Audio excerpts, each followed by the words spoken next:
আমার সিলেটে আমি যখন বক্তব্য রাখতেছি লক্ষ লক্ষ মানুষ পানিবন্দী। আমাদের এই পানি আগে কখনো বন্যা হইতো না, এইরকম 22-এর বন্যা 24-এ বন্যা আমরা একেবারে দেবে গেছি পানির নিচে। মাননীয় স্পিকার, অনেকে সন্দেহ করে মিঠামইনের রাস্তাও আমাদের, কারণ একটা জেলারে আপনি সৌন্দর্য দিয়ে আরেকটা জেলা ডুবাই দিতে পারেন না। মাননীয় স্পিকার, এই টাকা জনগণের জানার অধিকার আছে। আমি ফেসবুকে দিয়েছি, হয়তো প্রকল্পের জায়গায় টাকা বলছি, কিন্তু টাকার মধ্যে কোনো ব্যবধান ছিল না, কারণ নতুন জেনারেশন আপনি যা বরাদ্দ পাবেন তা জানতে চায়।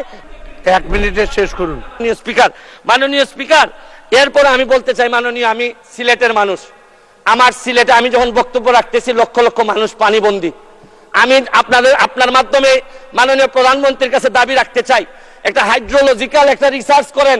আমাদের এই পানি আগে কখনো বন্যা হইতো না, এইরকম 22-এর বন্যা 24-এ বন্যা আমরা একেবারে দেবে গেছি পানির নিচে। মাননীয় স্পিকার, এইটা জানা দরকার যে আমাদের এই ভারত থেকে আসা পানি কোথায় কোথায় বাধা পড়ে, এইটা দেখতে হবে। মাননীয় স্পিকার, অনেকে সন্দেহ করে মিঠামইনের রাস্তাও আমাদের এই দুর্ভোগের কারণ।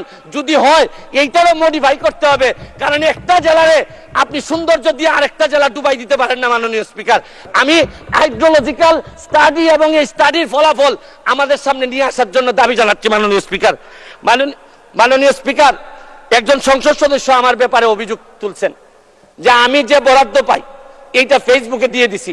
25 কোটি টাকার কথা বলা হয়েছে। আমি বরাদ্দ, মাননীয় সদস্য, আজকে বক্তার তালিকা অনেক বড়, 1 মিনিটে শেষ করুন।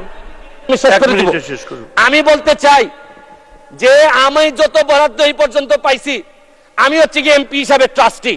এই টাকা জনগণের জানার অধিকার আছে। আমি ফেসবুকে দিয়েছি, হয়তো প্রকল্পের জায়গায় টাকা বলছি, কিন্তু টাকার মধ্যে কোনো ব্যবধান ছিল না, কারণ নতুন জেনারেশন আপনি যা বরাদ্দ পাবেন তা জানতে চায়।